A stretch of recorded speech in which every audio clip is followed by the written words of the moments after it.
Etorri beste bideo batera. Honekin gure berdinketaren seria bukatuko dugu momentuz.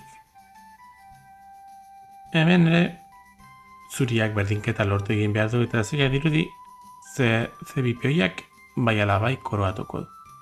Ez baldin bada B batean, C batean izango da. Kasu honetan, zuriak ere bere pioia baduka, keseko pioia. Baita ere, koroatzeko zoria. Eta gainera, errege beltzak nahiko gaizki dago kokatuta asotzen. Lehenengo mugimendua, beraz, G7 da. Bueno, segertatzen da koroatzen baldin bada. Adibidez, B bat dama.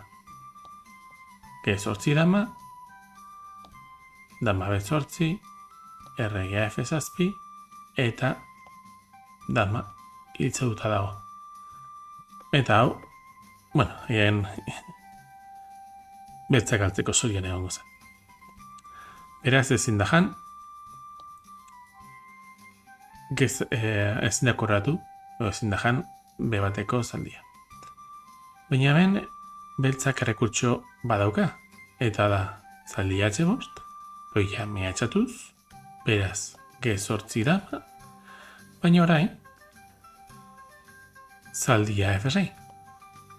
Xake eta dama mehatxatuz. Eta hemen dator magia. Erregea D8. Noski, zaldiak dama jan behar du. Zaldiak G8, eta orain, gaztelua B5. Noski orain C batean ezin da koratu, beraz, B bat dama, gaztelua A5, jake. Erregea B7 dibidez, erregea B8 berdin dio. Gaztelua B5, jake, eta dama mehatxatuz, dama B5, eta hau, errege itota. Beste aldarea bat txiki ere ikusi beharko genuke, eta da koroazioa eta gero, G8 koroaz eta gero, ze gertatzen da, jake eman ordez koroatzen baldin bada pioi beltza, B bat dama, baina orain, dama D5 jake, erregea B8, momentu bakarra, dama D8 mate. Beraz,